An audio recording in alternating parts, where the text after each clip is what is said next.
Welcome to the WWE Podcast, your number one source for the latest in WWE news and straightforward analysis. Are you ready to get this thing going? Give me a hell yeah!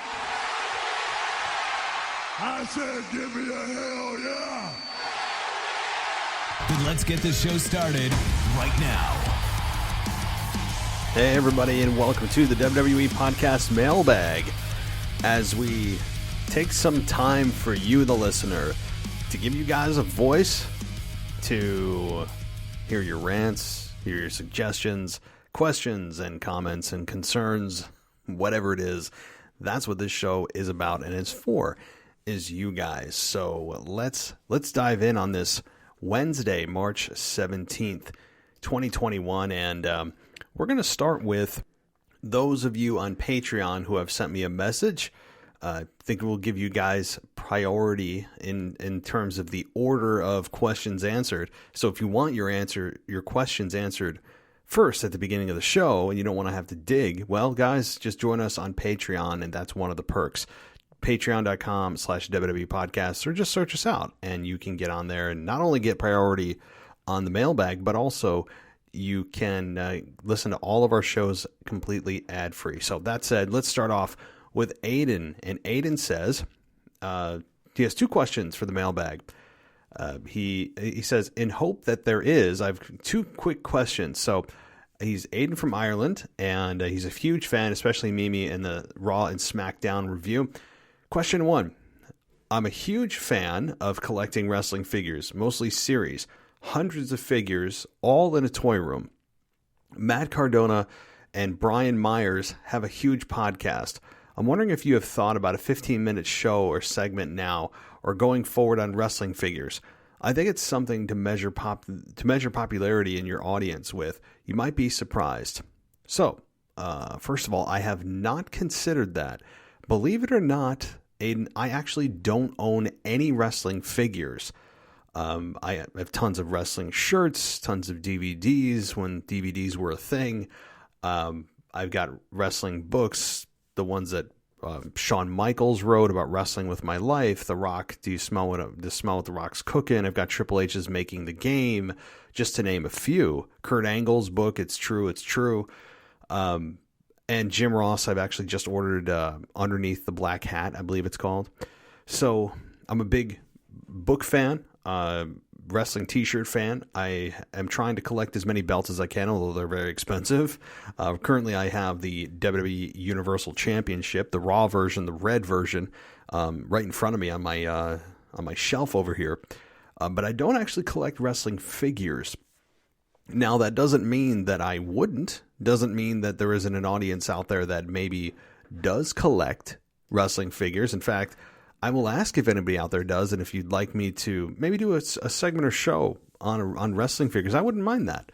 I'm also a big video game fan in terms of wrestling. I mean, we all know the No Mercy days, of course, but I've owned every single WWE game that they've ever produced. Everything from No Mercy to Warzone to the terribleness that was WrestleMania 21 on Xbox, to WWE Raw 2 on Xbox.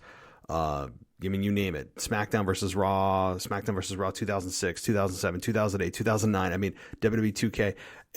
I've also gone through all those. But hey, I'm not against wrestling figures. I've just never owned one, to be quite frank. So, question two, a shorter question. You say, Keith Lee, what's going on? I think Vince wants a big strongman approach in the top tier of WWE. To be fair, in NXT, he was a totally different style. What do you think, sir? So, Keith Lee is a box of mysteries right now. This dude cannot stay on TV. I think a caller or a listener brought this up last week. Honestly, I think my answer is the same. I think it's more than COVID. I think COVID probably had a piece in it. I know there have been more outbreaks of COVID in WWE than they are publicly going to admit. So probably part of that is COVID, but that doesn't explain his absences from Royal Rumble, from the Triple Threat United States Championship match at Chamber, where he was scheduled to win. I honestly think it's probably partly personal, partly creative, most of it. I think a lot of it, or I'd say majority of the reasons he's been out is personal and creative. I know that he's also kind of battling injuries. I think it's not just a singular reason. I don't think it's just the same reason over and over that's keeping him out. When you don't hear a whole lot of the reasons why, even the wrestling news sites haven't really been very informative, that tends to point to personal issues going on rather than a creative frustration or whatever. So that's my thinking, is it's probably injury and personal issues going on. That's ultimately what I think it is, because I haven't heard much else and I've been trying to dig around. So you say a huge fan or huge thanks. I can give a big shout out, or I want to give a big shout out to your Australian caller. Forgot his name. Don't worry. He's coming in later in the podcast. He has actually a voicemail or two. He's excellent, as are you, Matt. All the best. Not sure if and when this might drop, but happy St. Patrick's Day to the whole community you built. All out bars are shut, but cheers, Aiden. So, yeah, I would say that St. Patrick's Day used to be a day of just frolic and drunkenness and no responsibility, but man, oh man, I'm 36 years old, and that has certainly changed. Certainly changed as we grow and we get, spouses and kids, and oh my God, do things change. But yeah, hey, hopefully somebody out there is having a beer for the rest of us.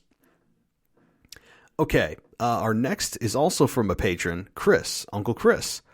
He says, hey, it's Chris from Switzerland again. I have not much to say to the current product for now. I want to say thanks for your show. You're doing well. Thank you. To me, Rhea Ripley should get the Raw title, in a triple threat with Charlotte and Asuka, where she pins Charlotte as a nice making it good again from last year. Then Rhea should at SummerSlam lose her title, maybe after a cool, good title defense against Alexa Bliss in a crazy storyline, and Alexa Bliss should be a long-running champion and lose the title against Rhea again at Hell in a Cell at WrestleMania 38 in the main event. Okay, so that's part one of your message to me. So I keep seeing these promos of Rhea Ripley coming soon. We're getting some really nice video packages, which is really good to see. And I don't even know the last time that we got video packages to promote a talent coming up. Typically when they're coming up from NXT, they just show up. I mean, outside of EC3, that was a complete flop, and we won't even touch that.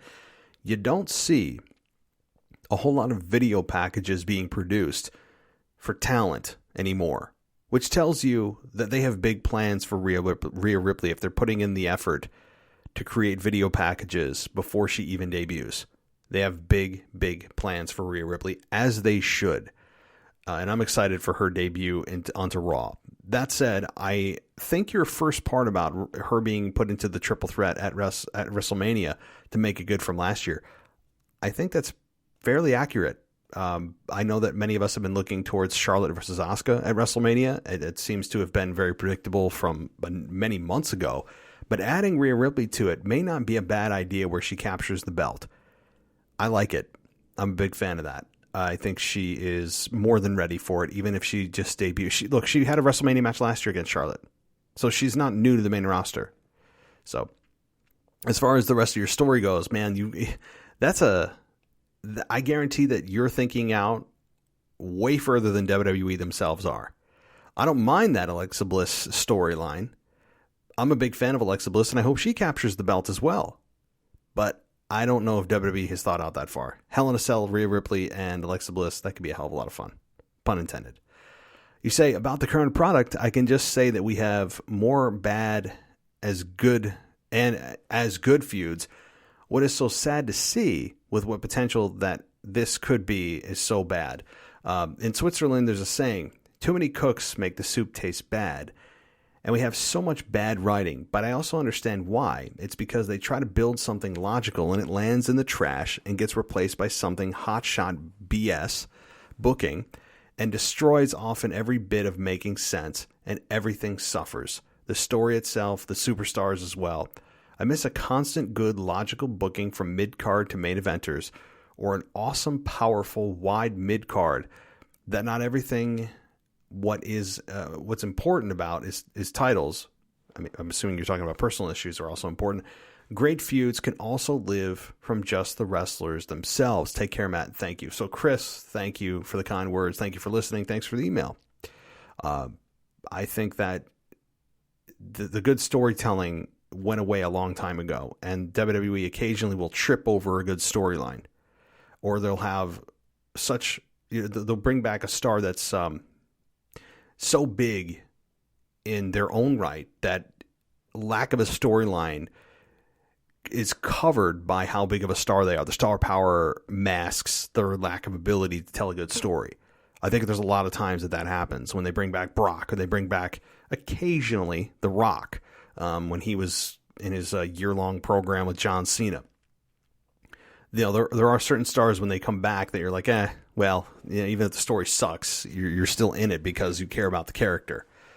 But man, I mean, I could go on a whole rant about this. You're opening up Pandora's box. I will just suffice it to say, yes. I don't mean to jip you on the answer, but it's not really a question. It's more of a statement that you're bringing to me here.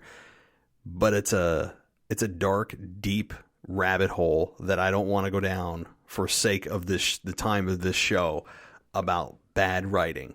The soup, as far as your analogy about too many cooks in the kitchen make the soup taste bad, that's absolutely correct. I know that they think that more is better when it comes to writing and more ideas. I think it has just the opposite effect when you bring in more people. And they're writing for Vince. They're not writing for the fans. They're writing to what Vince would like, not what the fans would like. So a lot of times we need to kind of take a step back and go, well, is it really the fault of the writers? Or is it the fault of Vince imposing on the writers that, look, you better, if I don't like what you write, then our fans by default or by contrast will not like what, or I don't know the word I'm looking for, but they won't like the story if I don't. How about that? And I think that is a mistake. I don't know what the culture is on a day-to-day basis, but I could venture a guess. It's probably not a very inviting one, probably very competitive, probably very cutthroat when it comes to the writers. I mean, you hear about them being replaced on a daily basis. I mean, talk about a revolving door at WWE headquarters. My God. So, all right, Chris, thank you so much for your message. Jim in New York. My, oh my, Jim, you have quite the email, but good email. So, Jim in New York used to actually live near me, believe it or not. He says, I have a lot of topics and thought it would be better to fit everything in an email rather than calling in, so here goes. Very smart getting around the 3 minutes, Jim. Very sneaky. WWE Network moving to Peacock. I wanted to get your opinion on this, as I'm not sure if it's true, but I've heard that one of my favorite features of the network will not be implemented on Peacock. That is Chapter Select. Say you wanted to watch the Men's Royal Rumble match on the network. Well, you can just click on the thumbnail and go right to it. Supposedly that feature will not be on Peacock. It may not mean much to some, but that is huge to me. I hope it's not true, or they will take some time to implement it like they did with the network when the network first came out 7 years ago. Okay, so your first point. I have not heard that, but they would be fools if they didn't do, or at least keep the same format that the WWE Network has. I know that they may feel that they know better, but, and you know what, maybe they do long term. I'm a fan of thumbnails. I agree. I think the search feature in WWE's network sucked for a big, long time, and they've improved it. It's really hard to tell ultimately what the final product will be with Peacock, but the thing is, it's also going to be ongoing. It's going to be ongoing. Maybe they just kind of copy and paste what the WWE Network was into their format, and it doesn't look much different. I guess we'll find out tomorrow. I think tomorrow is the first day it goes live on Peacock. So it's going to be interesting to see exactly how they format it. If it's exactly the same, I doubt it. But if you're correct in saying that the thumbnail goes away, like the chapter select goes away. Yeah, I'm a fan of the chapter select. I love it. And I think that Peacock, given that they do this for a living, and that's the platform that WWE selected to put themselves on rather than their own format, their own platform, you would think that they'd have a pretty good understanding of what fans love, fans don't. Just streaming in general. You don't even have to be a wrestling fan to understand what people like when they're streaming. I mean, so hopefully you're wrong about that. I hope that the chapter select stays. Okay, your next point. Main event of WrestleMania. In honor of your nostalgia, let's go back to April 1st, 1990. The Sky Dome in Toronto. Ultimate Warrior's music is blaring, and the immortal voice of the Fink says, "This is the main event of WrestleMania. It is scheduled for one fall, and it is title for title." A couple of years later with the Yokozuna, it became a thing that the winner of the Men's Royal Rumble would main event Mania against the world champ. Fast forward 31 years later, and what is the main event this year? Supposedly Edge won the Rumble to main event, and they are saying that on SmackDown, but they also said Sasha and Bianca will main event because Bianca won the Women's Royal Rumble. This past Monday, Drew and Lashley said they were in the main event. I tend to agree with them, but I digress. All three of them cannot be the main event. Even if you have one go on last Saturday night and the other on Sunday night, the real main event, in my opinion, still leaves one. How I long for those days like Warrior and Hogan, where the main event was obvious, or they could go to the Mania 8 route and announce ahead of time that there's a double main event. Interested to hear your thoughts. Interesting that you bring this up, Jim. And I know that you subsequently emailed me and said that I covered this in my Raw review. And I did. And I don't want to completely rehash it. If you were looking for a explanation about how I feel about the main event thing, take a listen to my Raw review. It is covered there. But I will summarize my thoughts on the main event deal. There is a one main event. Main event is a singular term. I don't buy double main events. I don't buy one of the main events. To me, it's a cop-out to sell talent on being the main event of WrestleMania. There is only one main event. There will always only be one main event of WrestleMania, and that is the match that ends the show. Period. End of subject. Case closed. There's nothing left to discuss. You could say it's a semi-main event, or it's a featured attraction. I don't care what other phraseology you want to use. The match that ends the show, whether it's at WrestleMania, Monday Night Raw, SmackDown, Fastlane, Roadblock, Extreme Rules, I don't care. It's the match that ends the show. I don't want to hear it. I don't want to hear, you're talking, you can have more than, no, you can't. No, sorry. It's a singular term. So I'll leave it at that before I start ranting. Okay. Your final point. You say Lashley versus Drew at WrestleMania. I still think they have this set up for Drew's big WrestleMania moment in front of fans. As a huge Drew fan, I really hope this does not backfire as it did with Roman years ago. Just think where they were a year ago. Drew had amazing pops at the Royal Rumble when he eliminated Brock and subsequently won the Rumble. You deserve a chance, steamrolling his way to WrestleMania, where he beats the Beast in less than 5 minutes to win the title. Now, people seem to have lost their love for Drew, and by picking Lashley to be the champ, I fear WWE have backed themselves into a corner. They took a guy who has waited 16 years for this title, same as Drew's 17-year journey that unfolded last year. Again, I feel that watching the programming, this is totally setting up for Drew to win. Lashley wins the title from Miz in dominant fashion, defends it in the next week against Miz in a rematch, and dominates again. This past week, he beats Sheamus clean right before his Fastlane match with Drew. How often does that happen? I feel if he was going to keep the belt past Mania, they would go the slow burn route. Maybe hold off on him winning the title until Fastlane. Then his first title defense would be Drew at Mania, and then there would be no way Lashley could lose. But having him dominate for 6 weeks, to me anyway, seems to be making him the dominant champ for Drew to have his Mania moment that he should have had against last year's opponent of Brock Lesnar. I just really hope if it happens that the fans do not turn on Drew like they did and we did to Roman.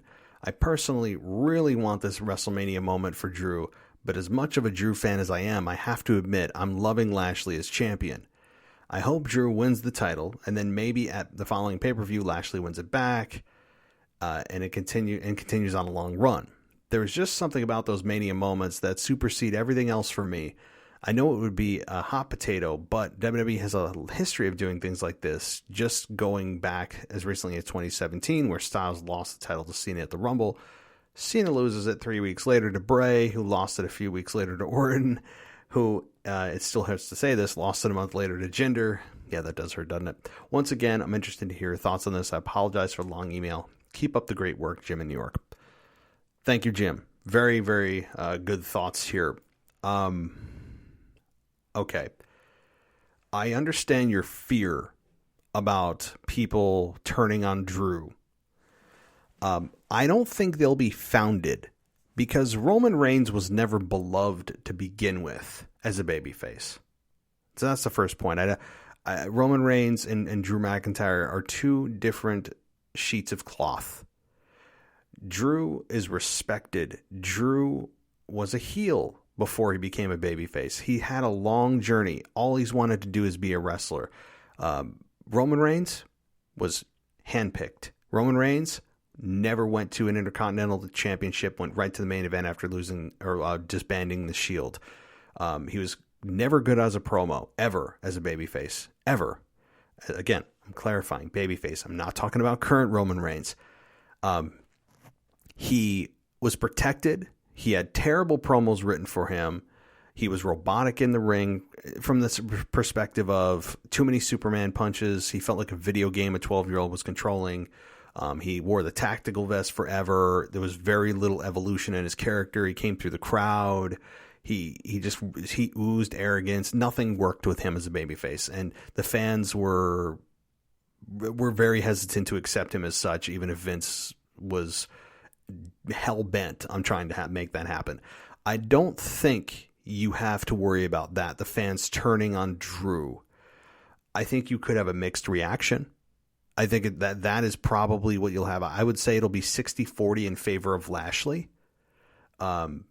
simply for the fact of exactly what you just said, that I have to admit, as you said, I'm loving Lashley as champ, even though you're a Drew fan. That, I think, is exactly the way most fans feel. Like, I like Drew. We've seen him as champion, but man, Lashley deserves it too. So I think what you're going to have happen is people aren't going to boo Drew. They'll just cheer louder for Lashley. That's the difference. They know what McIntyre is like as champion. I think he did a really good job. But I think you're going to have cheering for Lashley, cheering for Drew, but I don't know if you'll hear a lot of booing in this match at all, because I think fans are going to be torn.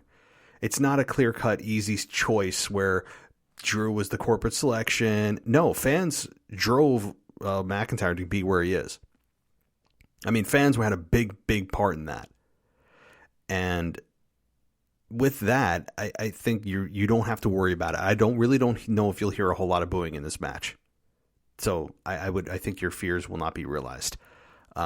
Please don't remind me of Jinder Mahal as champion. Please, or I'll have to ban you from the show. Oh goodness, Jim, thank you. Okay, let's continue on here as we get through the emails. I promise we're getting to your voicemails very, very soon, and there are a few of those, that's for sure, as you guys sent in multiple voicemails, some of you. You're trying to get past the 3-minute mark, you sneaky SOBs. All right. Of course, I'm joking, guys. All right. This next email is from Dennis, and probably the shortest email we've ever had. Dennis, you say, it's Dennis from Cork City, Ireland. Hope you're well. My question for you is, who do you think Daniel Bryan will face at WrestleMania? I would like to see Aleister Black return at some point, heading to Mania and attack Daniel Bryan for whatever reason. I would love to see that very much. It's interesting that you bring up Aleister Black. I am, as we speak, I am pulling up his Twitter feed. And, you know, I don't know if this means anything. And this was actually brought to my attention by the one and only DJ Kuzmo. It was a fan-made video of somebody looking at Aleister Black's photo and liking it. And as they panned up, Aleister Black was looking at them. Now, does that mean anything? I don't know. I'm not sure.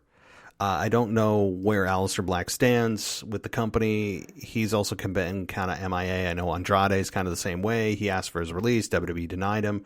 And I think you'll see WWE start to deny a lot of release requests because they know where they're going.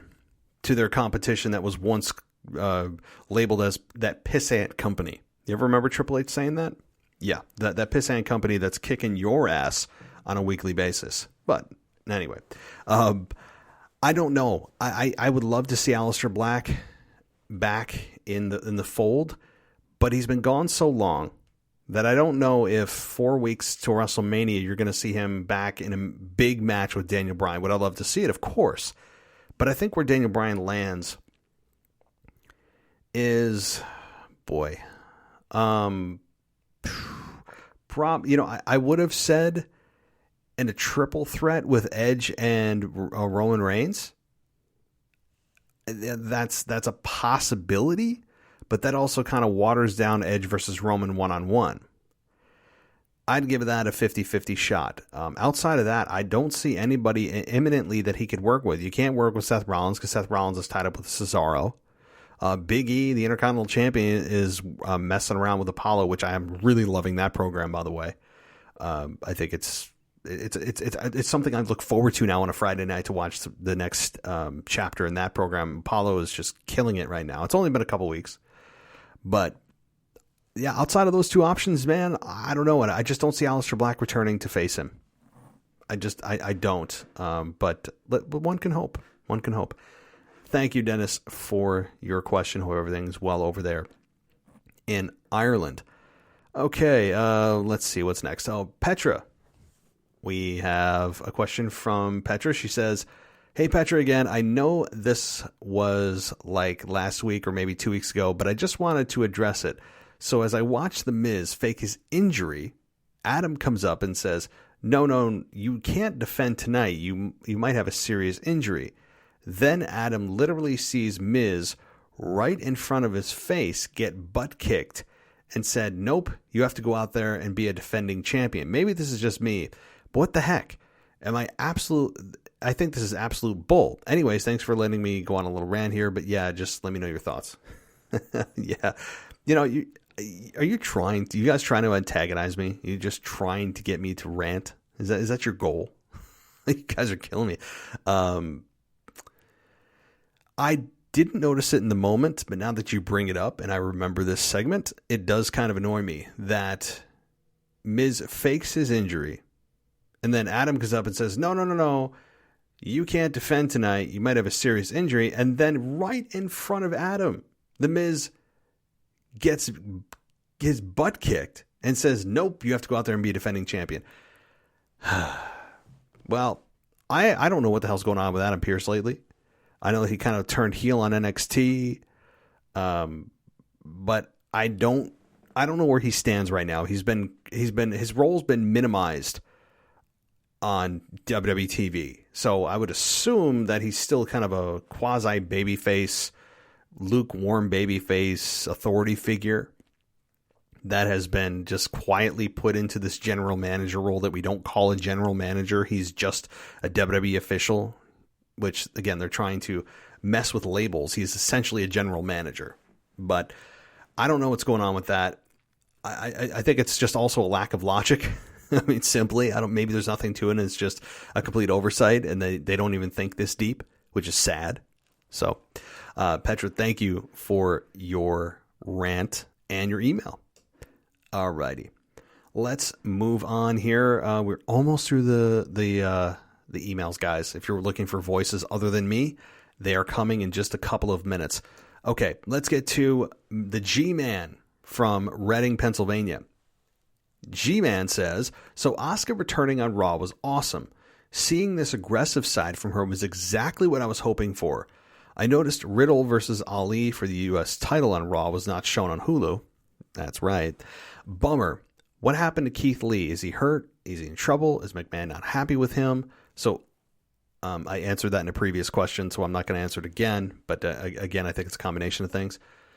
I don't know if maybe he'll return at Fastlane or not, but I doubt it. Speaking of Fastlane, I see Randy setting up the punt on Alexa. Then the lights turn dark, and I think we'll see The Fiend in the ring with his new look.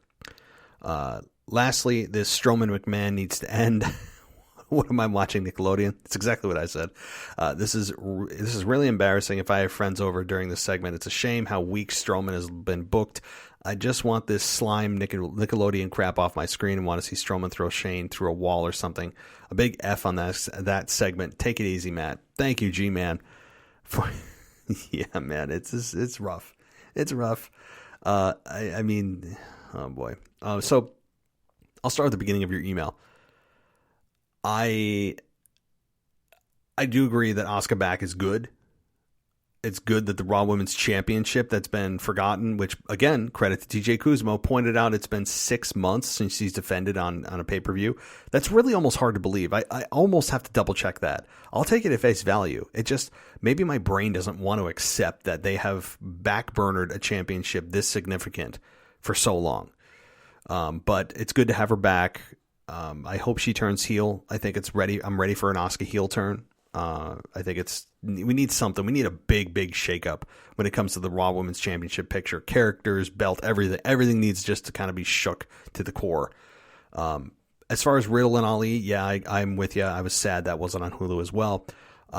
Keith Lee, like I said, you would think WWE and Keith Lee himself would do everything in his power, in their power, to bring him onto WrestleMania. And that's still a possibility. I think that perhaps he could challenge for a mid-card championship, be inserted to create a triple threat. That's possible. We certainly could have Keith Lee versus Ali versus Riddle for the United States Championship at WrestleMania. I would assume that it's going to be some kind of multi-person match for that title. So Keith Lee could easily be slotted right in and win the championship at WrestleMania. As far as Randy setting up for the punt on Alexa, yeah, that's true. He did allude to kicking her out of his life. Very transparent in what he's talking about there, which is the punt. And I think that you're going to either see him try to punt her or try to set her on fire, and that's where the Fiend could appear, or a tease of the Fiend appearing, maybe like a flash, right? But if I was WWE, I would take the WrestleMania 20 approach, like they did with The Undertaker. And if you don't remember what I'm talking about, or weren't alive, or didn't see it, or don't remember, The Undertaker at WrestleMania 20 was turning back from the American Badass to the Dead Man, and he was gone for several months. He had time to grow out his hair. He had time to kind of refresh his gimmick, think about any changes he wants to make to the Dead Man, bring back Paul Bearer, and we didn't see Undertaker at all until WrestleMania 20. They've gone this far. I think they're not maximizing their marketing if they don't wait until WrestleMania to fully debut the new Fiend. I think they would be mistaken if they they've waited, 3 months now? Why would we spoil it on a Fastlane pay-per-view when you could have people hooked to WrestleMania to see what he looks like? What is he going to look like? What's he going to do? Is his music going to be different? What's going to happen? They should wait till WrestleMania. I'm all for your idea, but I'm looking at it from a WWE business perspective. So we'll see if that happens. As far as the Strowman McMahon thing, yeah, it's embarrassing. I've certainly seen worse. I've seen worse. As bad as this is, I wouldn't give it an F. I'd give it like a D+, a C-. I really would. I know you're a big fat F on this right now, and I understand why. Certainly there is a case to be made for that. I'm willing to kind of let this one play out, because I still want to see Shane get his ass kicked, as you said you did too, which means you have some kind of emotional investment, I would think. You just want to see Strowman throw Shane through a wall or off the cell or off the WrestleMania sign, which means you still have some kind of investment in it because you want to see Shane just get destroyed. As simplistic as that is, it's not very complex. It's still something. So I'm with you, and that's why I'm giving it a D+, C- to see where this goes. I agree. I mean, like I said on my Raw review, I feel like Mark Summers is going to come out, and we're going to start playing Double Dare. I mean, for those of you that lived in the 90s, you're a 90s kid, or maybe we can do Wild and Crazy Kids next week.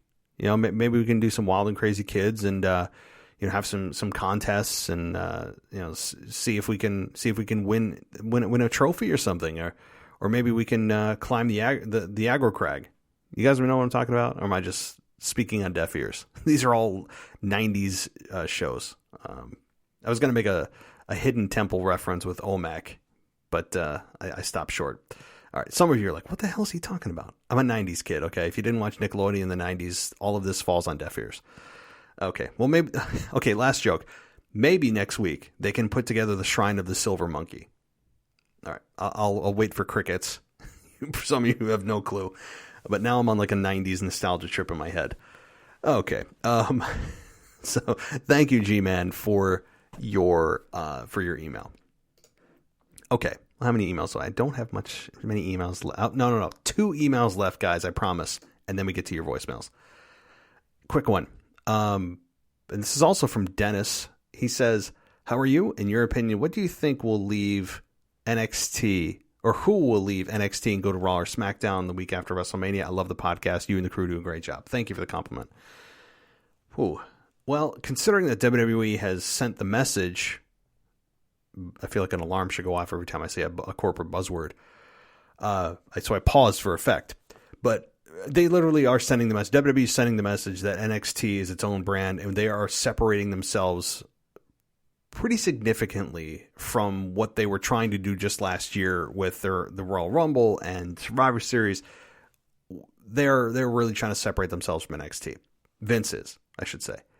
So who do I think NXT is going to drop and bring to the main roster? I'd like to see Adam Cole. I know people want to see Karrion Kross. I was trying to think of somebody else. O'Reilly, maybe. Finn Balor. Out of all the ones I just mentioned, I would say Adam Cole is probably the most likely. I think that Finn Balor has found a really nice home on NXT since coming back from the main roster to NXT. He's been a foundational piece in what they do every week. It's going to be hard for NXT to really give up anything, given the ratings that they have. I think it'd be okay for people to go the reverse. I know Kevin Owens has been very vocal about going back to NXT. I think there's some value in that. I know many people would look at that as a demotion.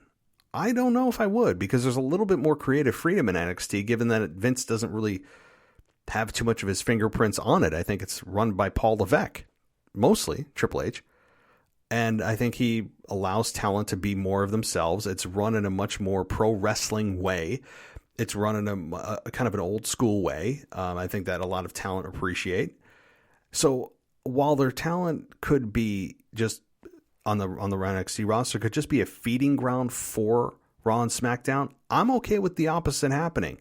Kevin Owens going to NXT is one of them, right? Seth Rollins even going back to NXT, as crazy as that sounds, right? Cesaro going back to NXT. Think of some of these guys, what it could do for, not only the roster and the ratings, but the talent, the overall quality of the product, and to send the message that, we can build a third brand legitimately, which again, that message has been kind of muddied over the last several months and now up to a year.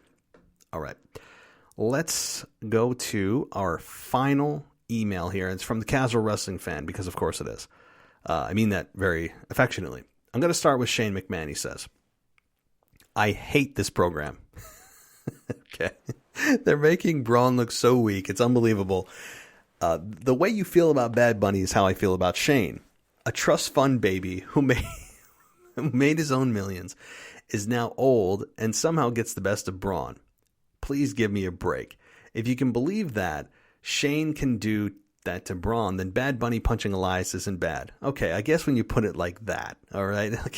When you make that comparison, I get it.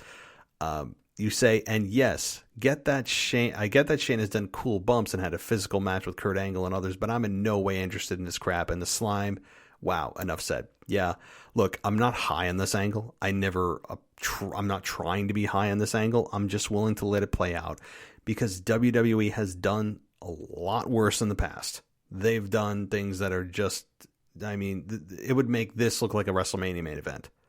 Especially with Braun Strowman, tag teaming with a 10-year-old kid. I mean, he's done some bad stuff. So, okay, you also continue and say, when I heard New Day versus Hurt Business, I already knew the Hurt Business would drop the belts. But for AJ and Omos to all of a sudden declare that they would have to face New Day at WrestleMania was dumb. So I guess Cedric and Shelton will have nothing to do at WrestleMania until after WrestleMania. WWE always have to mess up a good thing. Bobby is now champion and the other members of the group losing their belts. This is interesting, an interesting take that you have here about Cedric and Shelton not having anything to do until after WrestleMania. I would argue that they'll have something. I mean, I wouldn't say that they have nothing to do. I mean, we could easily have maybe a triple threat for the tag team championship. There's no question, because Cedric and Shelton have a lot of value left. I don't know why they did this either. I don't understand why Cedric and Shelton were never really showcased. They were just really placeholders as champions, which I think is a big mistake. I was a big fan of Cedric and Shelton. Big.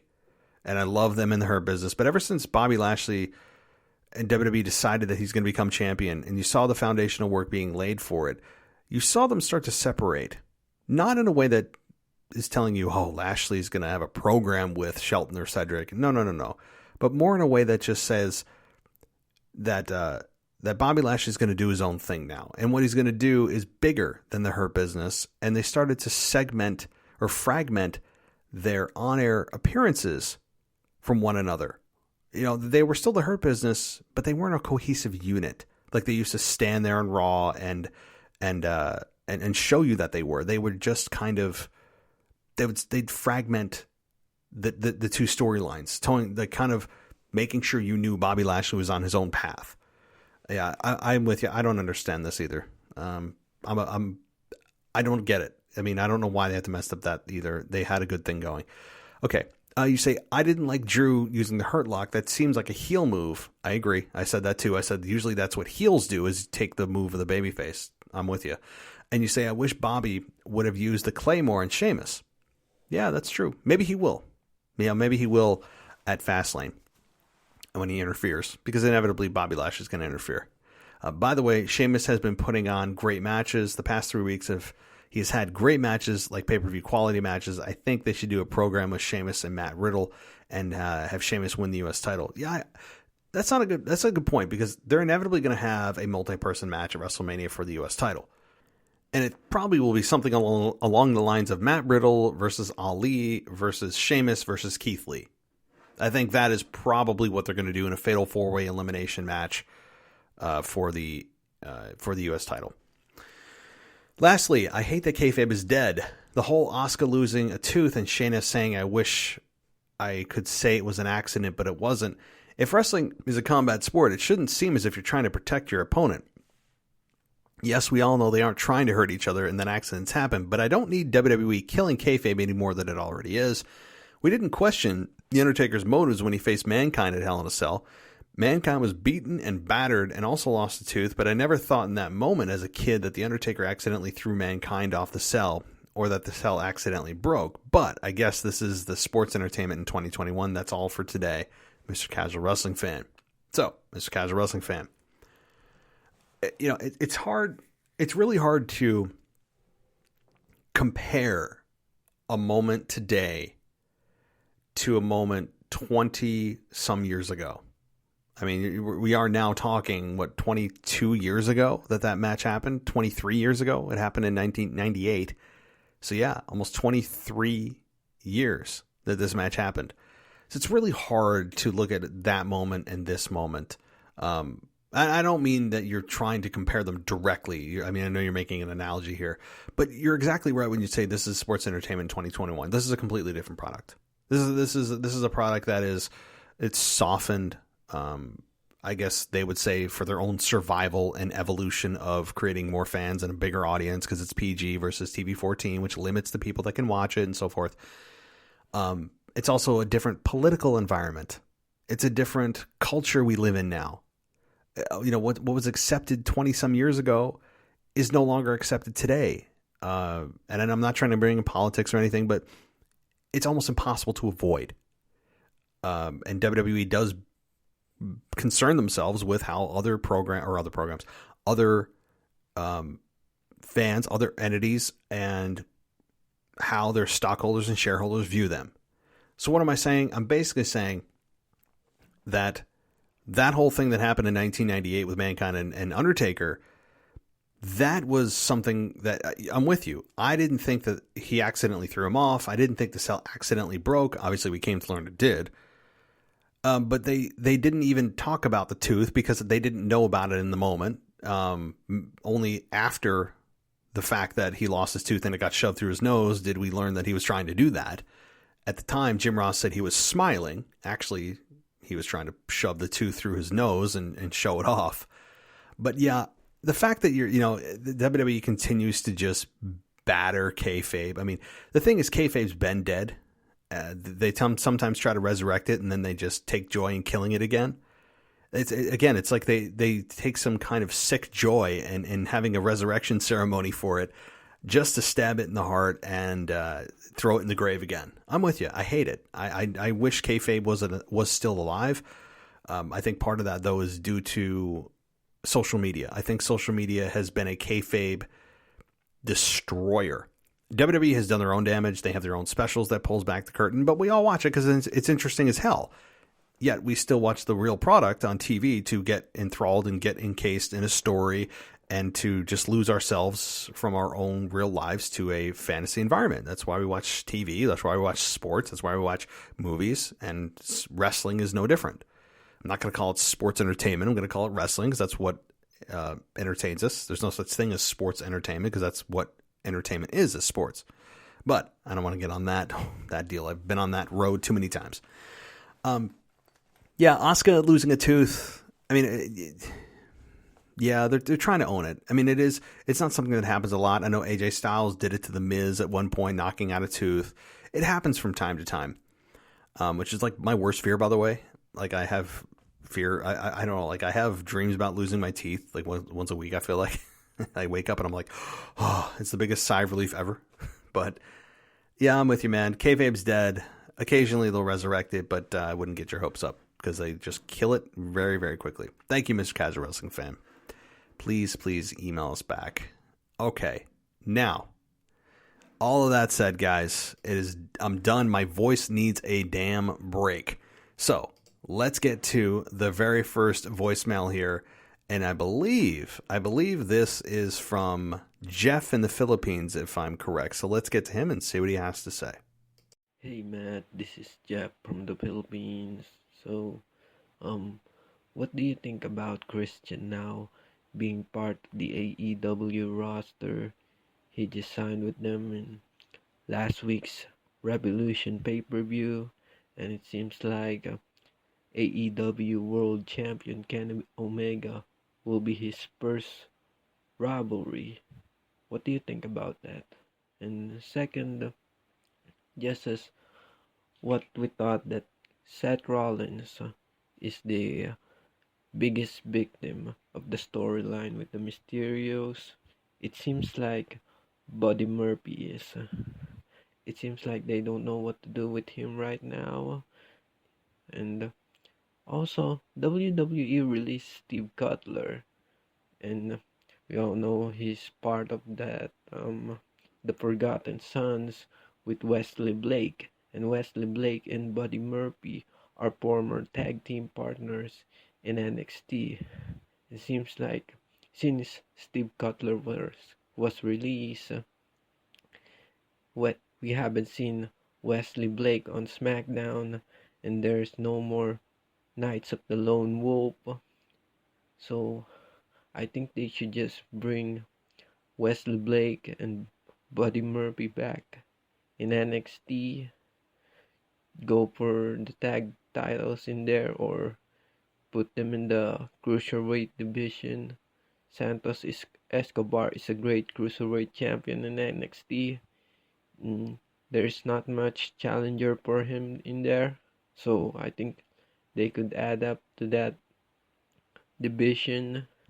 And I'm not really excited for Fastlane. It's just there for the sake of having a pay-per-view. I'm not excited. I have this feeling that let's just get over with it. And I don't know why they need to have another pay-per-view 3 weeks before WrestleMania when they could have used all these 6 weeks to build a great storyline for the WrestleMania. And that's all, man. Stay safe. Bye. Hey, Jeff. Great to hear from you, as always. And as far as Christian and Kenny Omega, I will be the first to admit this is why I have an AEW host. She does a great job, so I will defer that question to her. That said, obviously I know who Christian is, okay? I know who Kenny Omega is, and I have not seen this program, so I don't want to comment on it and pretend that I have.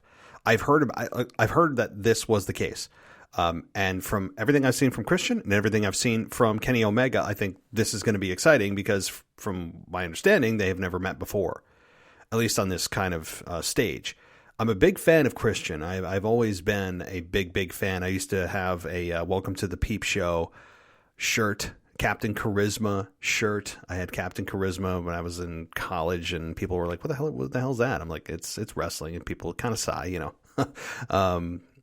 But that doesn't mean that this program is going to be blow away. I'm sad that Christian didn't sign with WWE because I think that they could have done something with Edge and Christian for one last time and at least got some kind of money out of that. Considering that he debuted at the Rumble, and I'm like, re-debuted, I should say. I'm like, this is going to be great. And then they went nowhere with it. I'm sure Christian has a hell of a story on that. But, yeah. So, also, as far as your dismay for the pay-per-view of Fastlane, we all know what it is, right? Like, it is, I don't want to say a useless stop. It's not a useless stop. It's just a frustrating stop to get us to WrestleMania. I'm a big fan or big believer that they should do away with pay-per-views between Rumble and Mania from now on. I don't see a need for it because otherwise you're going to have the winner of the Royal Rumble every year decide to wait until the pay-per-view is done. Pay-per-views are done. And really, they should have waited until this one's done as well, because what if there's title changes here too? And furthermore, what if they give away more free championship matches on TV, which they do on a weekly basis? So to me, from now on, the rule should be that the winners of the Royal Rumbles should announce their choice within 2 weeks of winning. Something like that. You know, let a little suspense build and get rid of the pay-per-views, because it makes no sense. Because what if you challenge Roman Reigns and then he's not champion the next pay-per-view because he drops the belt? I mean, we know that won't happen because they've already advertised the match, essentially. But then it also gives the mystery away of the fact that maybe Roman obviously doesn't lose the belt because he just was challenged by Edge. I mean, it's a little bit of a big logic hole when they have these pay-per-views and Royal Rumble winners that are supposed to challenge. But how are you going to challenge if you don't know?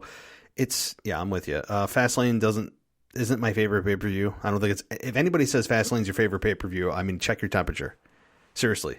It's not an exciting pay-per-view, but I'm still excited for it, given the final pieces they're going to lay for WrestleMania. You know, there are sometimes surprises. So, all right, Jeff, thanks as always, and let's get to the next one. Hey Matt, how are you? It's Sharon from Israel. I have a few things to say about the new or the old tag team champions new day. You better say old day. Anyway, it's so silly, first of all, that there are like 11 times tag team champions now that Big E is not there anymore, and it's just Xavier Woods and Kofi Kingston. I mean, they are so weak, and probably, as Cedric Alexander and Shelton Benjamin are better than them, so it doesn't make any sense. Second of all, I have a big feeling that the Hurt Business there won't be exist anymore after WrestleMania. After they are losing the tag team championship so easily, it looks like that WWE is gonna give Drew McIntyre his third world championship in 1 year, and Bobby Lashley won't be a champion anymore, and it will be a total mess in Hurt Business. I know you don't like this option, but now I see it possible when the tag team champions are not anymore in the Cedric Alexander and Shelton Benjamin. Yeah, so that is one of my predictions to WrestleMania. No Hurt Business, no Bobby Lashley is WWE champion. Sorry. Okay, have a good week, Matt. See ya. It's an old day. Yes, it is. That's a good point. I mean, not only should they not be called the New Day anymore, it's pretty ironic to call themselves the New Day. This does scare me about the New Day potentially breaking up or being without gold post-WrestleMania. And one of the most surprisingly great groups of 2020 into 2021. And now the tag team champions are no longer in the New Day, or I'm sorry, the Hurt Business. And now Bobby Lashley could be poised to drop the WWE Championship back to Drew McIntyre. And look, we've already seen that show from Drew. We know what Drew is. I think most fans appreciate Drew. They respect Drew. They enjoyed his run. I think as a whole, of course it wasn't perfect, but to go back to that, I don't think most fans are excited. I think most fans are excited to see Bobby Lashley have a hell of a run. I think that they are on board for that, but you're right. It could be a total disaster. It could be a total mess post-WrestleMania for the Hurt Business, potentially disbanding or fighting amongst themselves. I mean, I can foresee it. You know, you're absolutely right. It's sad to say. I'm not looking forward to that, but some signs do point to that. Certainly. Alrighty. Sharon, thank you for calling in, and I hope your day is going well. I hope you're staying safe as well, and please call back next week. All right, let's keep rolling on, guys. Here comes the next one. Hey, Matt, it's Kyle from New York again. Well, I have 2 questions, and they're both about this SmackDown episode. First off, let me just say, that whole shopping spree thing with Nia Jax, Shayna Baszler, and Reginald, one of the worst segments I've ever seen in my entire life. And Shayna Baszler was just there, bored to death, and all I was thinking was she's literally all of us during this segment. She was literally all of us. Anyway, my 2 questions. If you notice, after Natalya and Tamina beat Sasha and Bianca Belair, of all people, Tamina pinned Bianca Belair, by the way, when that tag team match ended, when Bianca walked away, did you see the mean, evil look Sasha was giving her? I don't know, I have one question for you. Do you think this is that full heel turn that I was talking about like 2 mailbags ago? About how Sasha might be fully turning heel soon? Do you think, after this evil, mean look she gives to Bianca Belair, do you think this is hinting at a full heel turn at Fastlane? I feel like that could happen. I feel like she wouldn't want, like, at first she'll be like, she'll be thinking in her head, I don't want to be taking part with Bianca Belair. She keeps playing me for us losing. I don't want to be taking part with her. And maybe she'll just betray her. And no, she'll cause them to lose the match. That's what I'm thinking. Anyway, second question is not about Sasha. Second thing, Big E. This past Big E promo, in my opinion, was the best promo Big E's ever had. Because finally, he actually was serious for once. Finally. My question to you is, though, do you think he's going to stay this serious? Or once he probably retains against Apollo Crews at Fastlane, he can go back to being silly Big E again, whether he retains. But I feel like he might just be serious for these next 2 weeks. Then once he retains against Apollo Crews, he's going to be like, okay, I'm going to go back to being silly New Day again without New Day. So what do you think about that? I'm scared that's going to happen. because the open challenge, the way Sami Zayn Corbin came in, he was like, whichever one you get in the ring first wins and gets the title match. I feel like that was kind of like stupid and not like serious. I don't know. I hope I'm wrong. I hope he stays serious. But anyway, that's all. And yeah, thanks and talk to you next week. Hey Kyle, hope you're doing well. I think you're onto something about Sasha going full heel at Fastlane. I think that is likely what they're setting up, to be completely clear in who you're supposed to cheer for and who you're supposed to not. I think that's a good time to do it. Perhaps out of frustration when they lose. I do not want in any scenario to see them go in as double champions. I don't need to see two Banks belts anymore. I think it would also devalue those belts that they've done a nice job of at least adding a little bit of equity to. If you have Sasha Banks have her women's championship match and then you don't have her in a women's tag team championship match, which is likely the case. So I don't see any need to ever have those two as champions just to say they're champions going in. I think that's a stupid history marker to shoot for. Why would you want to do that from a fan's perspective? So I think you're right. I think frustration will boil over, and Sasha, maybe in a losing effort, pretends to say at least, hey, good job, we tried, and then Bianca turns her back and she attacks her from behind. There's no other option here. If they are truly trying to make Sasha a babyface, I don't even know what we're watching anymore. So you're right. Your point about Nia Jax and that whole segment, I mean, I actually somewhat weirdly enjoyed some of it. Some of it was actually okay for me. I didn't love it. I just thought it was mildly entertaining with the sugar mama and sugar baby relationship that they're having. It's a little bizarre. Now, to your point about Big E, yeah, I mentioned this on my weekend review on Sunday. I agreed that this is the first time we've ever seen Big E serious.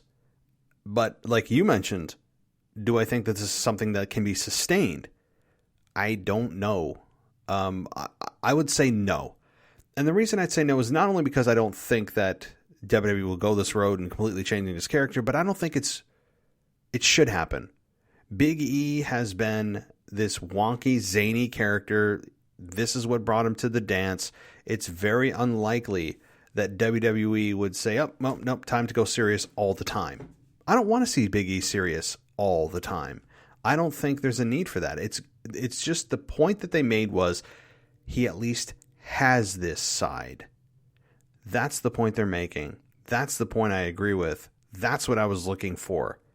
And this was a major step forward into actually showing us that, okay, he can be serious. He can cut a good promo, then he's angry and not trying to be some kind of inside joke, wacky, zany, hip-thrusting maniac. And they showed us that. That's what I'm looking for. So if he goes back to just kind of the jokester, as much as I don't like it, at least he's shown us, okay, it's there. And he'll bring it out when he needs to. So that's the evolution I'm looking for. Alrighty, well, let's keep going, guys. We got a few more, and we'll close out the show. But let's see who's next up.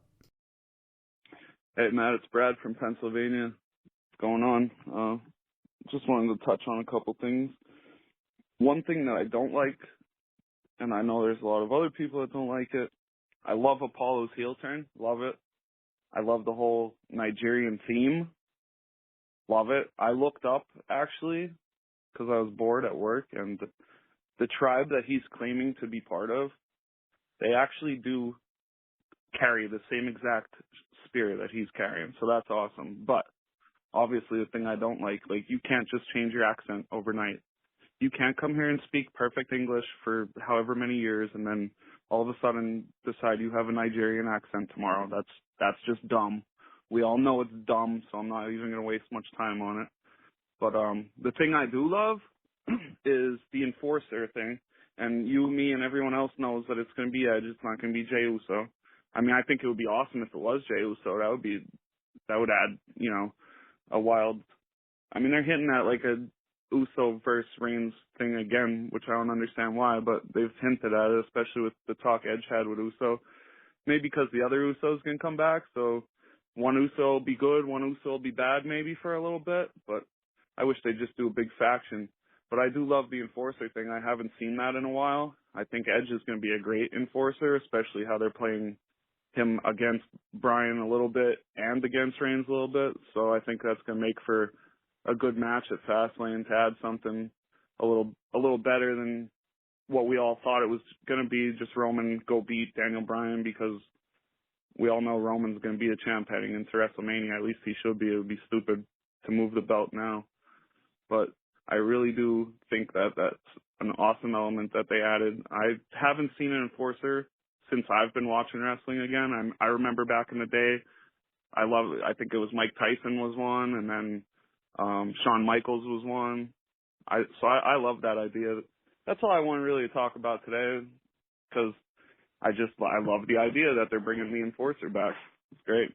I'll see you, Matt. Take care, bro. Hey, Brad. I feel like it's been a while. I don't know if you've been on the show in a while. So if you have, I apologize, but it feels like you haven't. So welcome back. As far as Apollo Crews goes, man, I'm with you. I think most of us are on board for this heel turn. He's so interesting now, and he's surprisingly really good as a promo, because we didn't get to see a whole lot other than just the smiling goofball that's athletic. That's all we knew. And he brought the accent in. He adopted it. He said, "Now I can speak my native language. I can speak the way I normally do," or something like that. And I'm like you said, oh, so you've been faking it for 6 years, in a company that is all about diversity and inclusion, and the culture that's all about diversity and inclusion today, almost to an extreme level. You can't just speak who you normally are. You feel somehow suppressed and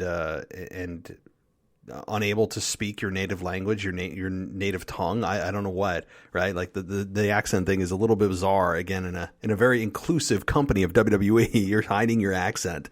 I don't know.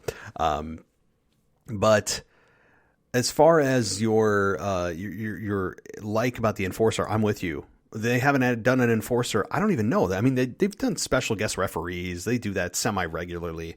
But as far as the enforcer, yeah, I mean, Tyson comes to mind. He's the ultimate enforcer that I think of. Shawn Michaels, I think you're right. He has been an enforcer. I don't know. I'm sure somebody out there does the last time they've done an enforcer. Could it be Jey Uso who wins? It could be. But Edge as the special enforcer, I think, would draw more eyeballs. You inevitably know that Jey Uso will get involved, whether he's the special enforcer or not. He will get involved. It's going to happen. But it does add a really nice intrigue value to that match. As you said, otherwise it would have just been, okay, Daniel Bryan put up a good fight. He'll have some good hope spots. It'll put Roman Reigns in jeopardy ultimately, just to lose to Roman Reigns, which is what's going to happen anyway. But now at least Edge is there to add a little bit of what's Edge going to do? Is he going to, how is this going to play out? It adds a nice layer, as you said. I really am looking forward to their match on SmackDown on Friday night to see how Edge does indeed win. If he does, assuming he does, it's his first match on SmackDown in 11 years. How does it play out? How does Roman react when Jey loses again? There's a lot of things there. So I'm with you, Brad. This is definitely intriguing for me, albeit a small thing. It is, I think, a big thing when it comes to not just the hook for SmackDown, but the hook for Fastlane. So, Brad, thank you for your input, and let's keep rolling on. Hey, it's Kyle from Baltimore, Maryland. I wanted to talk about Asuka's run as women's champion. It's been terrible. I have no idea why they keep on giving Asuka the championship, or why she's even still champion. I think back to last year of when Becky gave her the championship. Ever since Becky gave her the championship, Asuka's done nothing as champion. Now, whether that's because, there's not enough women on Raw than there was on SmackDown, and they made, the SmackDown Women's division from the summer of last year till this year, it's been great. And the Raw Women's division has been gross. So once Rhea comes up to Raw, she's going to take the title from Asuka and have Rhea be the face of the Women's division on Raw as the champion, and Asuka should never be champion ever again. So that's how I view it. And So what do you think about that whole situation? But thanks for the call. Bye. Hey, Kyle. Yeah, I mean, I covered this already a few times in my show with Asuka. To kind of give it a bit of a new spin on this, well, not really new spin, but something I didn't really stress in my other answers, is that Asuka, or if WWE is going to make that excuse, if we were to put truth serum in them and say, why haven't you really done anything with the Raw Women's Championship? Their false answer would be, well, we didn't have anybody for her to work with. We wanted to bring the women's tag team belts up. I would say, number one, if their excuse is that they didn't have anyone to bring or work with Asuka, I think that's called BS. Okay, complete and total steaming pile of crap is what that is, because you can create a championship match out of thin air. You can help build new stars, even if you have no intention of ever dropping the belt from Asuka to the new talent. You can build new talent by having her challenge somebody new that she's never challenged before. It doesn't have to be somebody they, quote, deem worthy right now. They could have maybe held a championship over several months, or a tournament rather, and the winner of that challenges Asuka at the next pay-per-view. I mean, there is zero excuse in a world that they can create anything they want because they control the narrative. For them to tell us that, there's no challengers, or, we wanted to elevate the women's tag belts. Well, why, if you're elevating another women's championship, does that automatically infringe upon the focus that you should put on another women's championship? One should have nothing to do with the other. It shouldn't be just a certain cap of time that you have for the women only. And once you reach this cap, sorry, anything else doesn't matter. There's zero excuse for this. Zero. Asuka hasn't been injured other than her tooth getting knocked out, and she was out for a couple of weeks. There's no excuse. None. I mean, unless I'm not privy to something, but I'm with you. I'm with you, Kyle. This is total crap. Okay. All right. Let's keep going, guys. Hey, man. How's it going? Strong from Jersey. Hope you're doing well. Haven't talked in a while. Hope to return back soon to chat with you again. One of the things I bring up is kind of interesting. And I think we may have a good chance of having Lance for a chance for quite a while. All the way up to either Fastlane or WrestleMania, because I know WrestleMania will probably have a new champion in Edge, which I'm hoping that's going to be my pick. And possibly he will probably beat Roman Reigns. I'm kind of growing tired as him as champion, just in my opinion. And hopefully that happens. And I'm not sure if Lesnar's going to come back, maybe go after.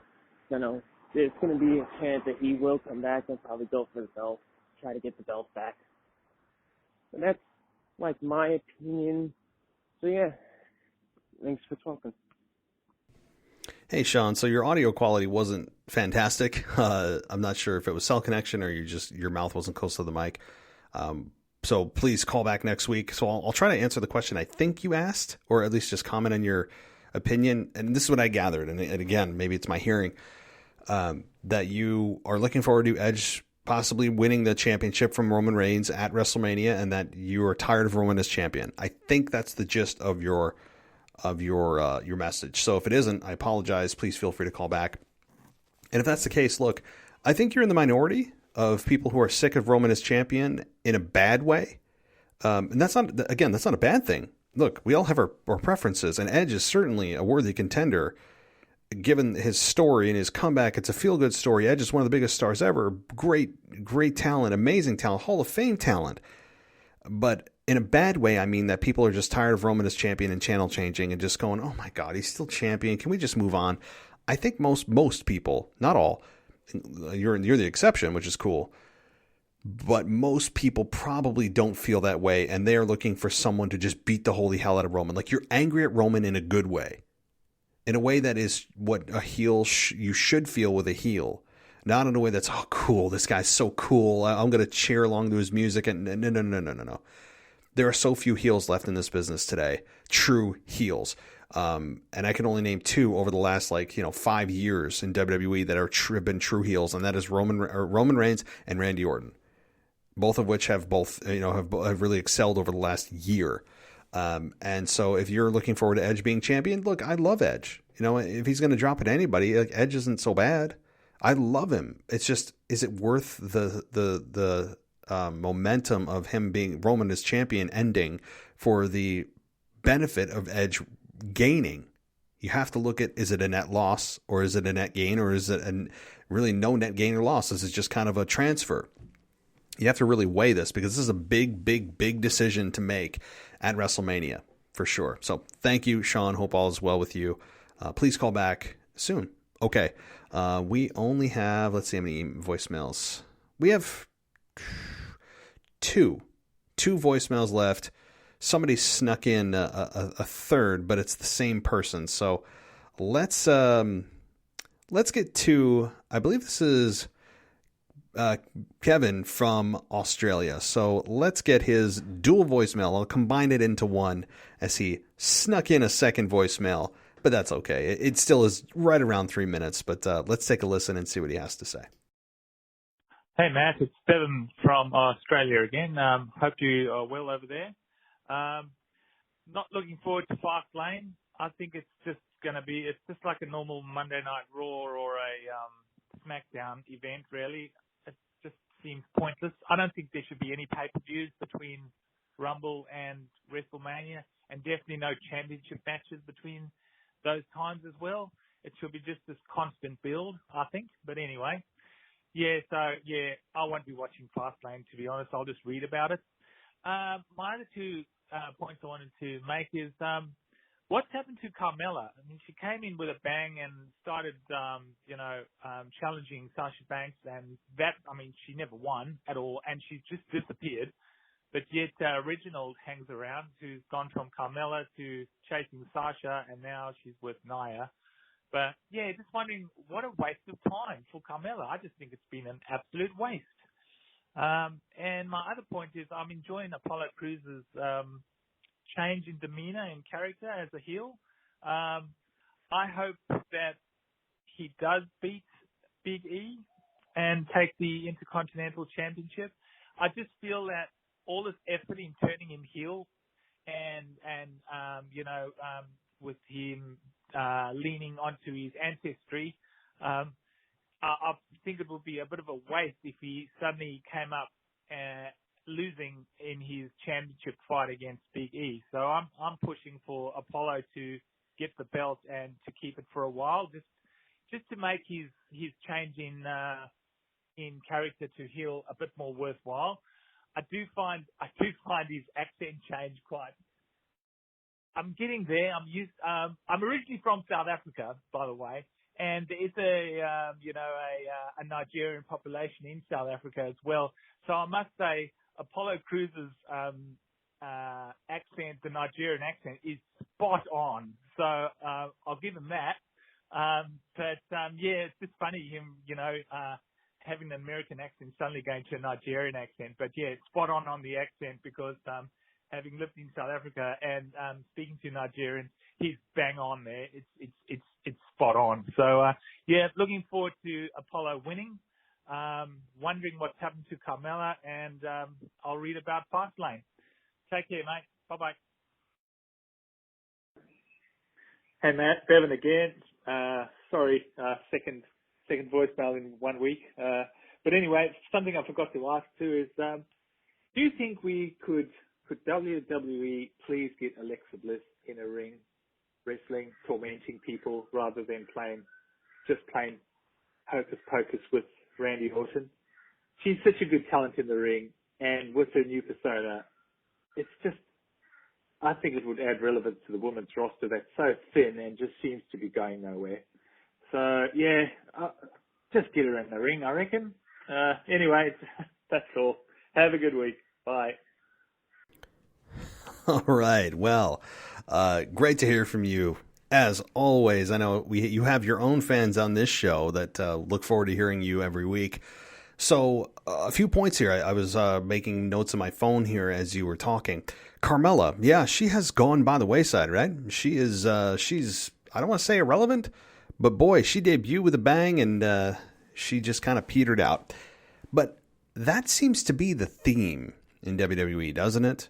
They bring something in, they do something hot, and then they have no follow-up at all. Sounds like a recurring theme. They did it with Sasha Banks upon her return. They did it with Retribution. They did it with Raw Underground. I mean, you could go down the list. I mean, it's if you just kind of thought about it for like 15, 20 minutes, you could come up with a lot of examples recently. It lasts like just a couple of years where they bring in somebody, it looks like they're going to do something big, and then nothing ever happens. And after a few weeks, they just go and nothing comes of it. That is called no long-term plan. That is called no follow-through. That is a lack of follow-up and a lack of long-term booking, which at this point we should just define as more than 3 weeks. I mean, we should just define long-term booking as maybe the next pay-per-view. Like that's how we're going to now define long-term booking. It's pathetic because they have no follow-up. They don't know where the hell they're going themselves. And you know, I know people bring up, well, there should be no pay-per-views between Royal Rumble and WrestleMania. I think WWE would never do that because they have no clue what they're going to do in January for the April pay-per-view or March pay-per-view whenever WrestleMania is held. They can't book out that long. They would say, are you crazy? We can't do that. They would never, because of their lack of commitment or long-term vision. Apollo's win or needs to win. Yes, Apollo needs to win this from Big E. I think Apollo is on a nice run right now, and I think that him losing, especially given a character change and a heel turn and an accent upgrade, I think it would be detrimental to his momentum big time. And you're right. I think that Big E losing will be fine. He could move on to something else or just continue with his program through WrestleMania with Apollo. That could be fine too. They've done a nice job. They've only got about 4 weeks left. So yeah, I'm with you. Apollo needs to win, and I'm glad his accent is spot on. That's good. That's a good thing. So Alexa in a ring. Yes, Alexa needs to be in a ring instead of just the sidekick of the Fiend. She needs her own story. I've said that before. She needs to carve her own path. I don't need Alexa Bliss consistently, always, and forevermore being just the this right hand woman of the Fiend doing his bidding and his magic tricks. I'm fine with it through this Randy Orton storyline, but it's going to be sooner than later. We need Alexa Bliss in a ring, in her own story, with her wackiness, doing her transformations if she wants to, challenging women in a women's division, as you pointed out, that is ultra thin in terms of main event talent. You relegated Alexa Bliss to a great storyline, at the same time sacrificing a great talent that could be in the women's division and competing for the championship that they've forgotten about. So I'm with you. Thank you so much. Please call back next week. I'm looking forward to your voicemails. Okay, this will be, I believe, the final voicemail of the night. So let's take a listen. Hopefully we go out with a bang here. Let's find out. Hey Matt, it's a casual wrestling fan here. I wanted to reach out to you. I know I've been mostly emailing lately. You know, it's nice to email to get all my points across, easily, fluidly. But thought I'd call in just for one quick question from you. I want to know, who is your current, wrestling today, favorite wrestler? Who is an active wrestler today, not a part-timer, not an edge, but somebody who wrestles fluently all the time? Who is your favorite wrestler? For me, it's a hard choice. It's between Bobby Lashley and Roman Reigns, but I get an edge to Lashley just because, I'm a big Hurt Business fan, and I'm not taking nothing from Roman Reigns. I think he's great. It's new, it's fresh. I like them both, but if I had to pick, it'd probably be Bobby Lashley. So those are my picks. I'd like to hear yours. I hope everybody has a great rest of your week, and I'll talk to you later. Yes, you did not disappoint. Mr. Casual Wrestling Fan ends the show here with a question I don't know if I've ever been asked. Which is crazy, right? I know people ask who my favorite wrestler of all time is. That's easy, Stone Cold. But in today's product, today's market, today's roster, so Bobby Lashley is not my favorite, even though he's champion and I'm totally on board for it, I'm really excited to see where it goes, which hopefully does not end at WrestleMania, but continues through it. This is not going to be a interesting answer. This is not going to be one that revolutionizes the show or shocks people. It's simply Roman Reigns. And I really can't believe I'm saying that, given all the negativity I harbored towards his babyface character for 6 years, that I'm saying that. And it's not really because of his in-ring style. His in-ring style, he's modified. He's taken off the vest. He doesn't walk through the crowd anymore. He wears a man bun, but so does Edge. He doesn't always lean on Paul Heyman. He cuts a promo the way that heels should cut it.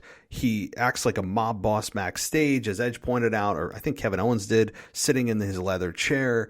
There's so many things that I like about Roman. And again, it's the total package for Roman for me. And the fact that I appreciate a good heel. Like we all love our baby faces. They make us cheer. They make us buy their merchandise. Well, they don't make us, but they encourage us and they intrinsically make us relate to them. But there's nothing like a great heel, because great heels are so rare and they're so hard to come by, and they really don't show themselves very often. I'm talking like once a decade. Do you see a true, really good to great heel? And we right now are living history, guys. I'm serious. I know that sounds dramatic and everybody over exaggerates the moment because they're living in it. No, I believe, again, I watched wrestling since 97. That's what, I don't even know, 23 years, 24 years that I've been watching wrestling. Many of you have watched more. Some of you have watched less. How many times can you tell me you truly hated a character? That in a way that doesn't make you want to change a channel. I'm not talking like embarrassing. I'm talking you would pay money to see someone kick their ass. It is not often that you see a true heel. And Roman Reigns right now is a true heel, where you are angry at the character. You want to see someone beat the holy hell out of him. He's not the cool heel you would go and still cheer ironically. No. He is a guy that you legitimately believe is like his character on air. Now, is he? No, I'm sure there's elements of it that he pumps up to 10. But man, Roman Reigns right now is a total package. And I know people are always looking at in-ring ability, cool moves, great finishers, kickouts, reversals, 450 splashes. How many? No. I don't look at that. It to me, that's just a tool to tell a story. But your character is who I care about, why I should care about the moves you're doing and in the story you're on and the journey you're on. Why should I even care about the moves I see before I even get to the moves? People are so today focused on the moves and the matches. I'm looking at the story. The story is what will bring you in. The other stuff's superficial. It's important, but it's secondary to the story. It's secondary to characters that people should care about. It's secondary to great long-term storytelling and character building. And oftentimes today it's covered by just great matches and making history. And I don't look at that. I know a lot of people do. It's a different generation of fans, but I think you all are brainwashed if that's what's most important to you, because you're being lied to that's what's the most important. And you're being lied to because of WWE's lack of ability at times of being able to tell really good stories by just, look at the moves, look at the great matches, look at the history we're going to make. It's garbage. It's a facade if you're only looking at that. So just my 2 cents. Now I've probably pissed off a bunch of people, but that's my show, right? I can do what I want. All right. Thank you, Casual Wrestling fan. Thank you to everybody tonight for calling in and taking the time to email. I know we went the longest I've ever gone here in an hour and a half for my mailbag show, and it is past midnight. It's 12:30 a.m. You guys are killing my sleep. Killing it. Shooting it dead. But no, I really do enjoy this. And continue to send those emails. I'm sure as Fastlane happens on Sunday, we will have you guys pouring in the emails at realwwepodcast@gmail.com or call us at 518-952-0247. So let me just double check that. Yes, I'm just double checking the number because I memorized it finally. I don't have to look at it every time. 518-952-0247. That is your number to call in. I'm very interested to hear your thoughts and your opinions as we get past the final stop on the road to WrestleMania of WWE Fastlane that happens this Sunday. Don't forget, Botch Guy will be joining the show immediately following the pay-per-view. We'll be doing a preview and prediction show Saturday night. And, of course, in between now and then, you've got AEW, you've got NXT, you've got Rivalries, you've got Highs and Lows, and SmackDown Review. Boy, oh boy, lots of stuff coming for you guys, and I hope everyone is staying safe.